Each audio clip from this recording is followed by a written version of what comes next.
I wanted to talk today about one of the most common mistakes that we make when we're really excited about someone, we're attracted, and we want to bring them closer to us. We want to turn it into something lasting. And maybe we feel like that person is either a little bit out of reach, or we feel like we're not entirely sure of how they feel about us, and we find ourselves investing more and more in them to try to secure the relationship. In the process, what happens is the things that are important in our life right now, whether it's our friends, our family, our hobbies, the things that give us a sense of value and identity in our lives, those things start to fade into the background as we make this person the focus of all of our attention. Why do we do this? Well, when we really want to find love and we suddenly meet someone who seems to epitomize everything we've been looking for, we've decided based on this person's qualities, characteristics, what they look like, how they act, that this is the love we've been looking for. All of a sudden, it feels like there is nothing more important in the world than securing this thing. And we do the one thing in this moment that is the opposite of what we should be doing. We should be grounding ourselves in the things that are important in our own life, connecting to these things that give us a sense of worth outside of a person. And yet we lose connection with all of those things, and we get drawn into the gravitational pull of, how do I please this person? How do I make this person mine? How do I make them want me? That instinct to try harder when we want to get someone is actually an instinct that works against us, because someone doesn't become more attracted to us or want us more simply because we're trying harder. When they feel us trying harder, and for some people it makes them kind of pull away a bit, or it makes them feel like they can pick us up and put us down whenever they want. It makes them feel like they're in control the whole time. It makes us even more anxious. And then we drift even further from these other things that matter in our life in an attempt to double down on the energy that we're putting into this person. There's a story that Mark Manson talks about in his book, The Subtle Art of Not Giving a F***.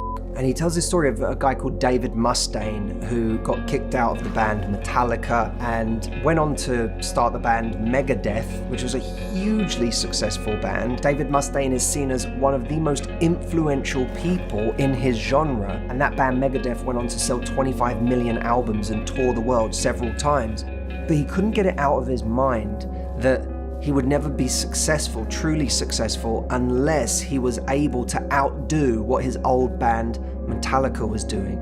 But Metallica were huge. They sold 125 million albums, and he really struggled with the chasm between where they were and where he perceived himself to be in his success. Mark Manson then compares this story to the story of Pete Best, a guy who was kicked out of the Beatles but went on to marry and have kids and have a very happy life. A happy life that he described as only being possible because he got kicked out of the Beatles. And he wasn't resentful for that. He was happy about it. He said, being kicked out of the Beatles brought me to the life that I now love. Now, what Mark Manson points out is that the difference in why Pete Best was able to be happy in a way that David Mustaine wasn't is because Pete Best valued different things. And if we want to be happy, we have to learn to value the right things. Now let's take this back to the dating scenario. When we value more than anything else the idea of finding a person to share our lives with, and then we meet a person who represents that dream in the flesh, all of a sudden we'll do anything to make that happen, even if it means losing or ignoring all of these other important parts of our life. And of course, when we ignore certain things, we lose connection to them and they don't feel as significant anymore. And of course, when we divest in them, they start to shrink because they're not getting love and attention from us anymore. What we have to do, which is very counterintuitive when we find something we really want, is double down on the meaning that we get from these other areas of our life. Whether it's your hobbies, your passions, your friends, your family, the ways you love spending your time, the books you love reading, the things you love to do, the things you love to learn about, your purpose, those things are the things that, if you value them, will not only bring you a sense of perspective in your life where you go, oh, my life is so much bigger than this one area. Of course, I would love for this person to reciprocate and I'd love for it to go somewhere, but if it doesn't, I have a big, rich life. These things are incredibly important to me, and I have those to fall back on. If we do that, it's like having legs under the table. I want you to imagine that here's your confidence. It's like a tabletop, and that tabletop is supported by these pillars or legs under the table. And each one of those legs is a different part of your life that gives you strength, that gives you meaning, that gives you purpose, that gives you love. Now, those are all the things that when we meet someone, we want to come with those legs already strong under the table. We never want to meet someone and either A, not have them, or B, suddenly decide that the legs under the table we do have aren't important anymore because we found this one really important leg. So at the very time that we feel like we found the dream person, that's when we have to double down on the areas of our life that support the table. Because when that happens, we're able to go into that situation as someone's equal, knowing that if it doesn't work out, I'm good. I got legs under the table, right? You can break. I've got more legs under the table. I don't need to beg. I don't need to try harder than is reasonable. I don't need to keep chasing you. I'm just gonna bring you my best, show you this wonderful life I've created.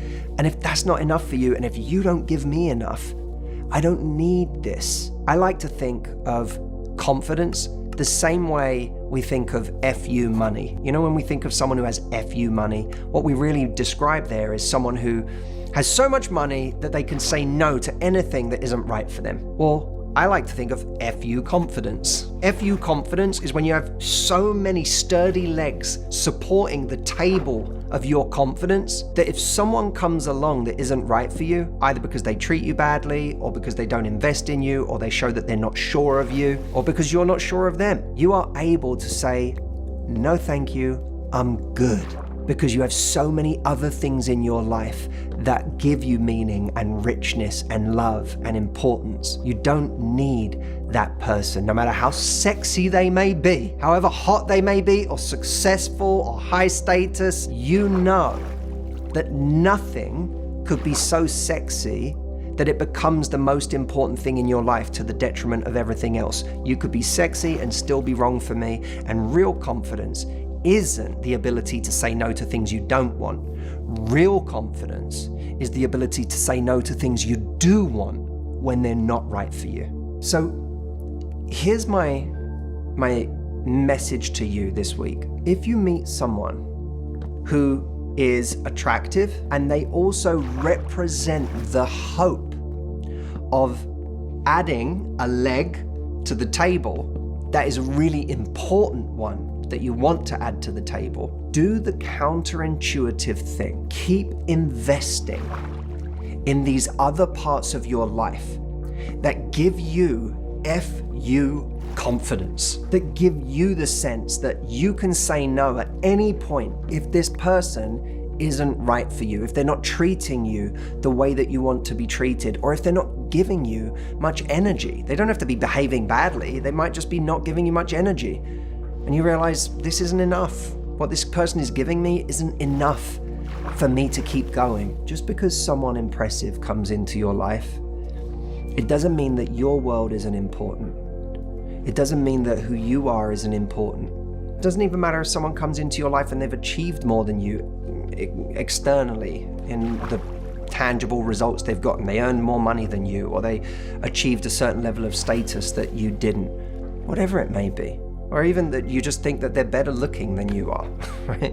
Sometimes in life we come across people like that. We feel like, well, they're much better looking than me. When you come across someone like that, you can never, ever let it diminish how much of a difference you make in your own life. If all you did was look after your sick brother, and that was what you did for your life, you still have a big, rich life that's important. It's yours. It's not less important than this person's over here that you've decided is really impressive and you want to attract. And if you stay connected to how important your life is, to how important your world is, to the difference you make, even in your immediate sphere of influence, even in your own local way, even in your family, if you stay connected to that, no one can come along and intimidate you. No one can come along and make you feel like you're not enough, or you have to work particularly hard to get their attention because they're hot shit and you're not. Stay connected to what is valuable in your life, in your world, about yourself. And then you'll always be coming to someone as their equal, no matter what the differences are in your lives. And like I said, the way that you do that is at the time when you feel like you want to give up everything else because it's no longer important now that I found this love.